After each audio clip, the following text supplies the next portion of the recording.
UP academy for civil services में आप सभी का एक बार फिर से स्वागत है। तो शुरुआत करते हैं वहीं से जहां मैंने पिछली वाली वीडियो खत्म की थी। ये वीडियो है 30 साल के उत्तर प्रदेश लोक सेवा आयोग में आए हुए वो प्रश्न जो कि भारतीय भूगोल से जुड़े हुए हैं, और उसी के लिए मैं ये वीडियो बना रहा हूँ। आप इसका यूज़ कर सकते हैं उत्तर प्रदेश लोक सेवा आयोग के पीसीएस, आरओ और हर एग्जाम के लिए।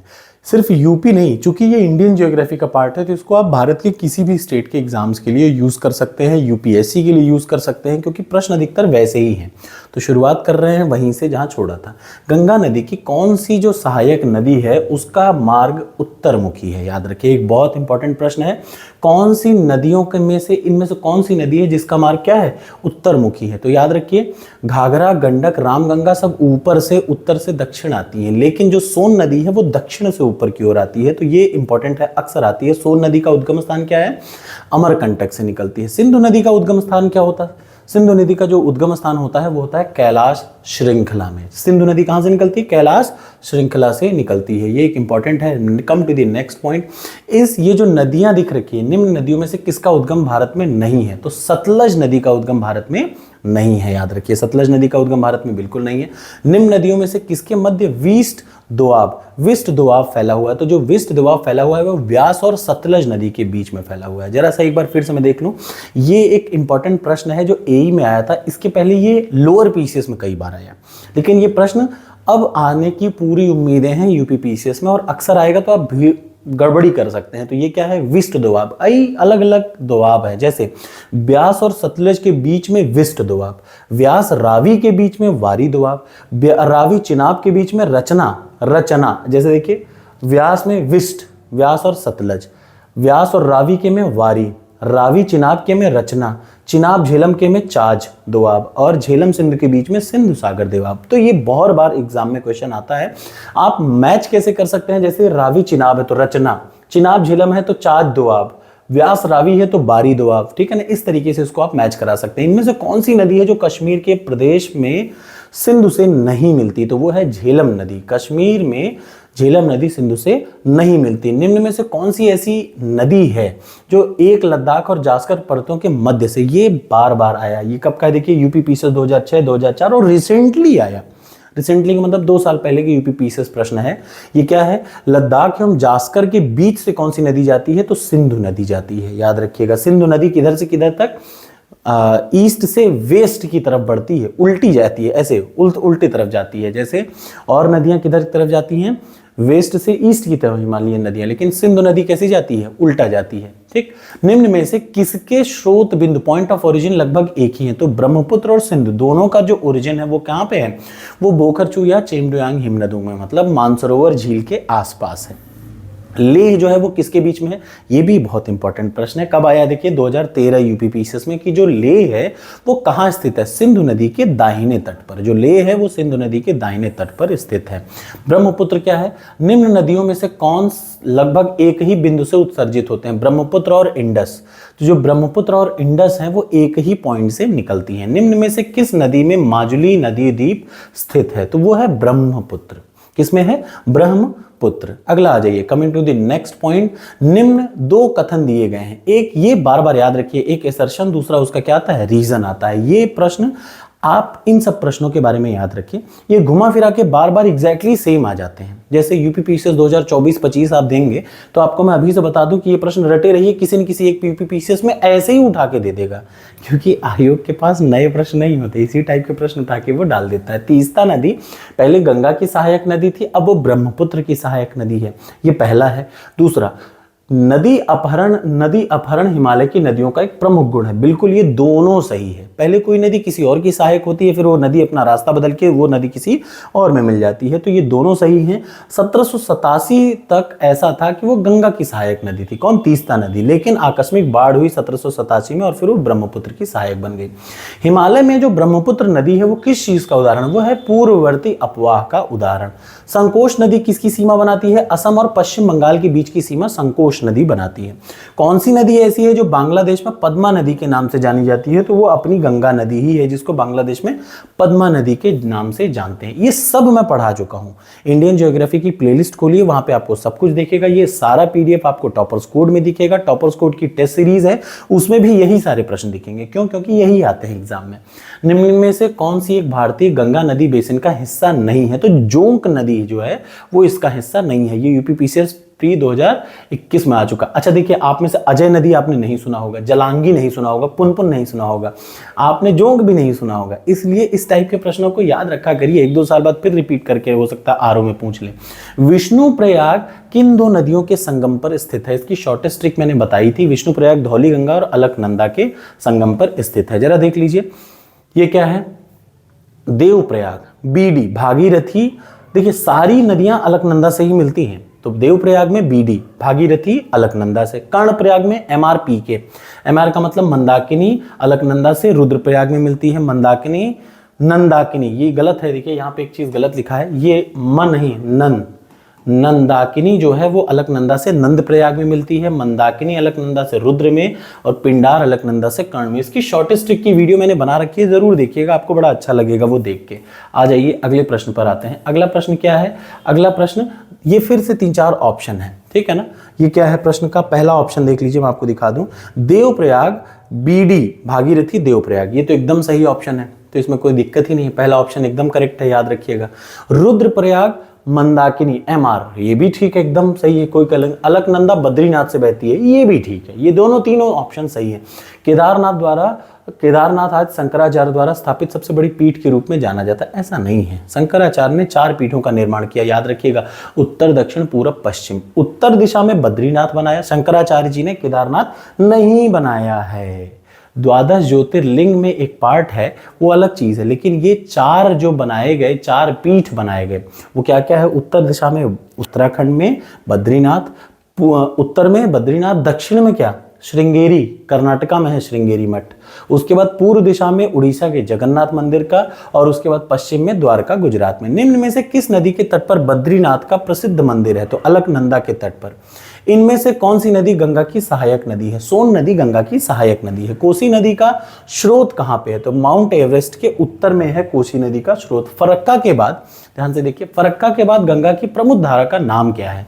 तो वो है पद्मा, याद रखिए। गंगा की जो मेन धारा है, फरक्का के बाद इसका नाम बदल के क्या हो जाता है? ये हो जाती है पद्मा। निम्न में से गंगा की कौन सी सहायक नदी के पास उत्तरी धारा है? तो ये फिर से देखिए, सेम प्रश्न को रिवाइज कर दिया।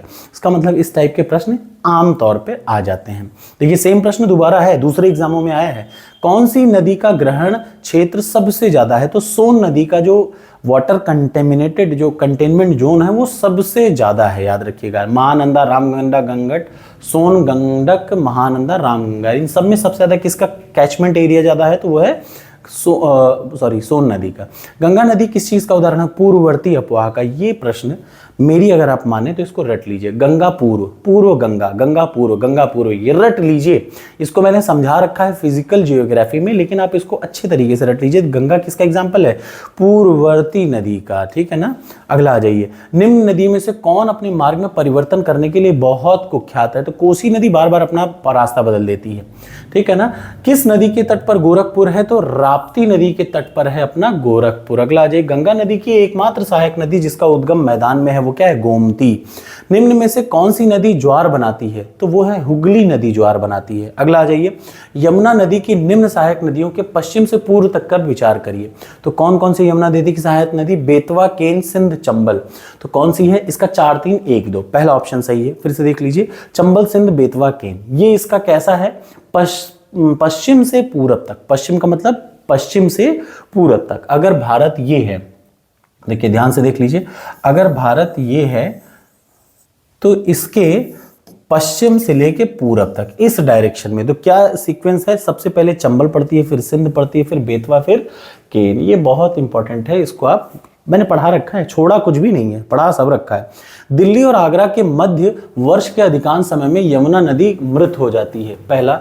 दूसरा ऑप्शन, यमुना नदी असतत वाहिनी नदी है। इसका मतलब ए सही है, आर गलत है, ठीक है ना। जरा यहां देख लीजिए, यमुना नदी का जो उद्गम स्थल है वो क्या है? यमुनोत्री है। बंदरपूछ के निकट यमुनोत्री से ये निकलती है। गंगा की सबसे बड़ी सहायक नदी है। इसकी बाईं तरफ से ये सहायक नदियां आती हैं। दिल्ली और आगरा के मध्य अधिकांश टाइम पे ये क्या होती है? कम मृत हो जाने का मतलब बहुत प्रदूषण है। क्या इतना प्रदूषण है कि ये गायब जैसी हो जाती है। कौन सा सरिता समूह मालवा पठार को विच्छेदित करता है? चंबल, बेतवा, केन। चंबल, बेतवा, केन, बीना, सरिता, ये सारे मालवा पठार को चीरती हुई निकल जाती हैं। अगला आ जाइए नर्मदा नदी।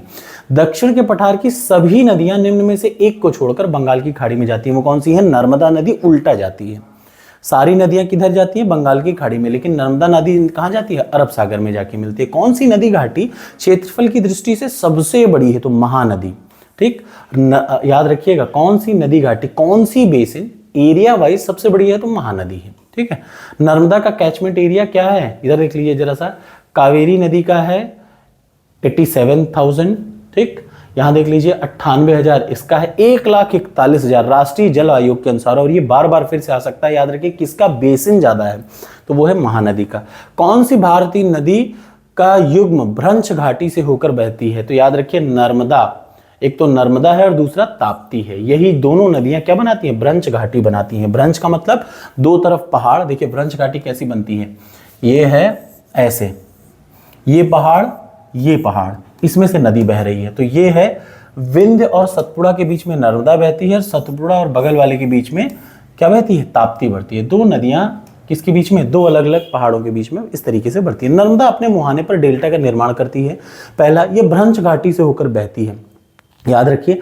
दूसरा, नर्मदा भ्रंश घाटी से होकर के बहती है, ये तो एकदम सही है। नर्मदा अपने मुहाने पर डेल्टा का निर्माण नहीं करती। डेल्टा आमतौर पे वो नदियां बनाती हैं जिनका मुहाना या फिर जिनका डिपॉजिट वाला पॉइंट जो है वो बंगाल की खाड़ी में होगा। याद रखिए, डेल्टा वो नदियां बनाती है जो बंगाल की खाड़ी में जाती हैं। याद रखिएगा, जो उल्टा जाती हैं वो एस्च्यूरी बनाती हैं, एस्च्यूरी।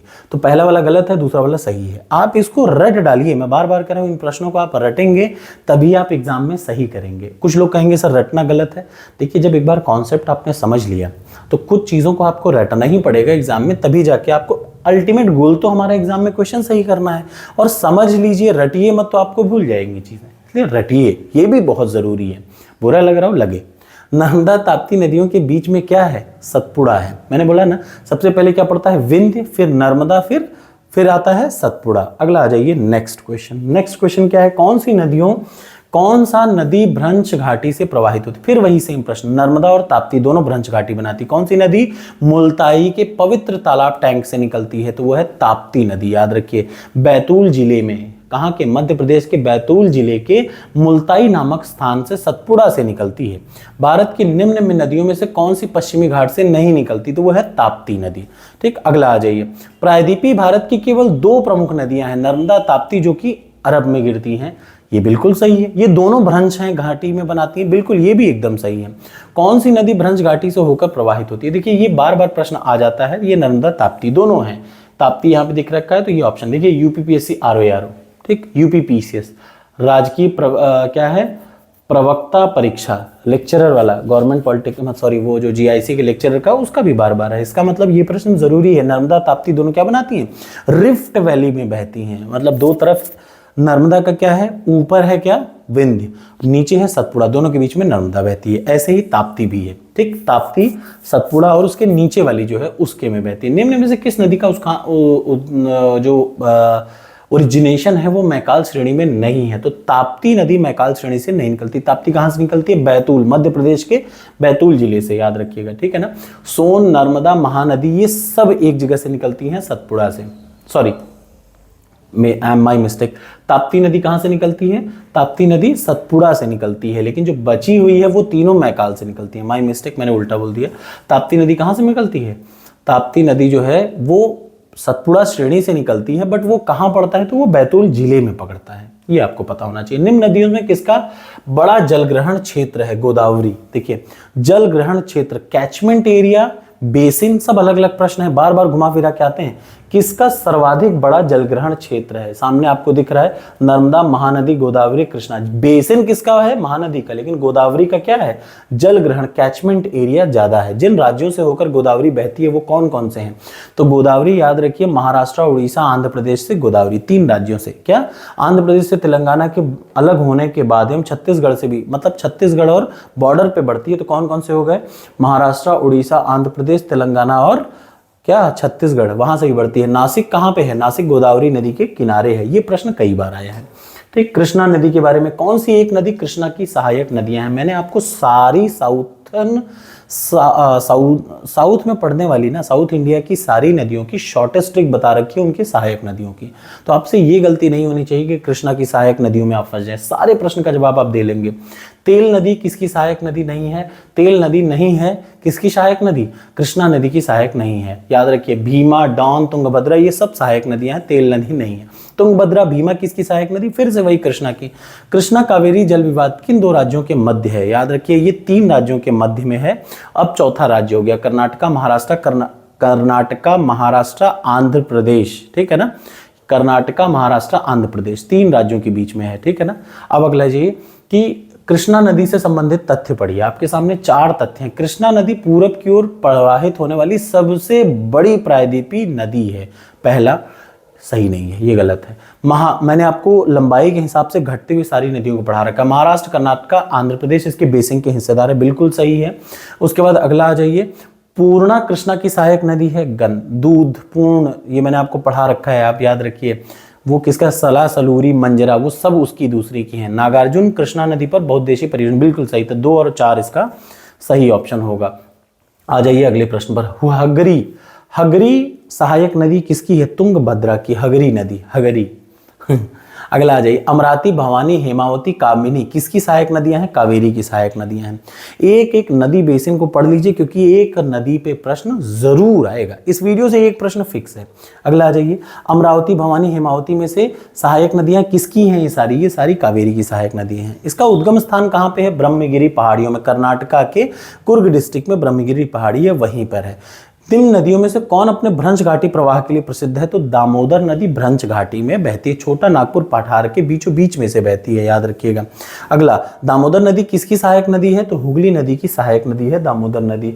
भारत की इन नदियों में से किसे जैविक मरुस्थल कहते हैं? तो वो है दामोदर नदी। बहुत इंपॉर्टेंट, याद रखिए। बायोलॉजिकल डेजर्ट किसको कहते हैं? तो यही दामोदर नदी को कहते हैं। ये आपसे गलती से भी गलत ना हो, इसको रट लीजिए। अगला, ये भी प्रश्न बहुत बार आता है अक्सर, क्या है?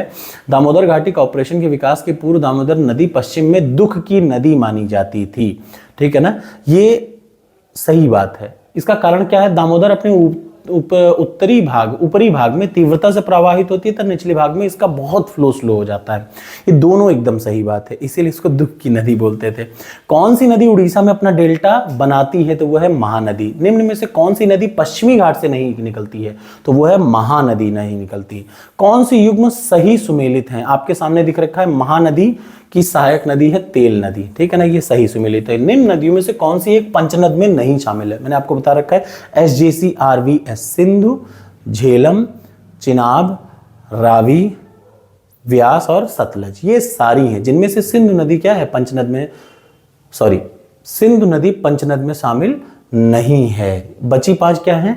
देखिए, SJCRVS मैंने आपको पढ़ाया था, इसमें ऊपर वाला छोड़ दीजिए, ऊपर वाली नदियों को छोड़ दीजिए, बाकी सब पंचनद हैं। ये बार बार प्रश्न आता है, याद रखिए, सिंधु नदी पंचनद में शामिल नहीं है। मैंने आपको 6 चीजें पढ़ाई थी, SJCRVS, सिंधु, झेलम, चिनाब, रावी, व्यास, सतलज। इसमें ऊपर वाला सिंधु को छोड़ दीजिए, बाकी नदियों को बोलते हैं पंचनद, तो सिंधु नदी है। कौन सी नदी अपने मार्ग में परिवर्तन करने के लिए कुख्यात है? बार बार कितनी बार आ गया? दूसरी बार आ गया। UPPCS J 2016 का प्रश्न है। निम्न में से किसका उद्गम भारत में नहीं है? तो याद रखिए, सतलज नदी का उद्गम भारत में नहीं है। रकासताल तिब्बत में है। रावी का ओरिजिनेशन कहाँ पे? हिमाचल प्रदेश, रोहतांग में। चेनाब का बड़ा लाचा हिमाचल प्रदेश में। व्यास का रोहतांग से। ये बड़ी जरूरी चीजें हैं, आपको पता होना चाहिए। जरा मैं आपको बता दूं, नदियों का दक्षिण से नीचे से ऊपर का सीक्वेंस क्या है? ताम्रपर्णी, वैगई, कावेरी, पेन्नार, कृष्णा, गोदावरी, महानदी, ब्राह्मणी, वैतरणी, स्वर्णरेखा। इस तरीके से नीचे से ऊपर भारत में देखेंगे तो आपको नदियां दिख जाएंगी। गोदावरी किसकी? गोदावरी की सहायक नदी है वेनगंगा। नर्मदा की तवा, तवा पर क्या है? परियोजना भी है। कृष्णा की दूध गंगा, उसके बाद कावेरी की हेमावती। ये बहुत जरूरी है। अब ये प्रश्न भी उतना ही जरूरी है, इससे मत गलती करिएगा, ये प्रश्न फिर आ सकता है। ये क्या है? पश्चिम की ओर बहने वाली नदी है ताप्ती नदी। हिमालय पार नदी किसको कहते हैं? सतलज। हिमालय को चीरते हुए उस पार निकल जाती है। वृद्ध गंगा किसको कहते हैं? वृद्ध गंगा, याद रखिए, वृद्ध गंगा गोदावरी को। बंगाल का शोक किसको कहते हैं? दामोदर नदी को। बिहार का अशोक किसको कहते हैं, कमेंट बॉक्स में कमेंट करके बताइए। ये भी प्रश्न बार बार आता है। कौन सी नदी हिमालय पार नदी है, तो वो है सतलज नदी। ट्रांस हिमालय, हिमालय में नहीं निकलती, याद रखिएगा। सिंधु कैसी नदी है, वो भी हिमालय में नहीं निकलती। निम्न भारत की नदियों में कौन कर्क रेखा को 2 बार पार करती है। माही नदी जो है वो कर्क रेखा को कितनी बार पार करती है, 2 नदी। ये बार बार प्रश्न आ चुका है। माही नदी कर्क रेखा को कितनी बार पार करती है, 2 बार।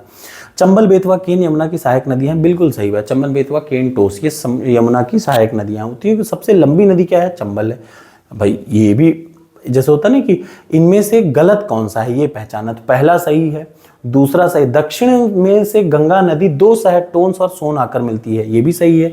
इन 2 नदियों में टोंस बड़ी है, ये गलत है। किस नदी के ऊपरी मार्ग में मीठा जल पर निचले भाग में खारा जल मिलता है, ये बहुत इंपॉर्टेंट प्रश्न है। यूपी पीसीएस 2019 प्री में आया है। लूनी नदी, किस नदी में, लूनी नदी में शुरू में जल जो है वो मीठा रहता है, फिर जल क्या हो जाता है, खारा हो जाता है। ठीक, ये क्यों हो जाता है, इसके लवणकारी नदी के नाम से भी इसको जानता है, याद रखिए। और ये कहाँ पे गायब हो जाती है, कच्छ के रण में गायब हो जाती है। मोतीबिंद, मोरीबंद डेल्टा कौन से डेल्टा का विभाग है, तो बंगाल डेल्टा का मोरीबंद डेल्टा। मोरी नाम से याद रखिएगा, मोरीबंद डेल्टा बंगाल, ठीक है ना। अब सहायक नदियों का एक और प्रश्न आपके सामने है। गंगा की सहायक सोन, गोदावरी की मंजीरा, कृष्णा की भीमा, यमुना की केन।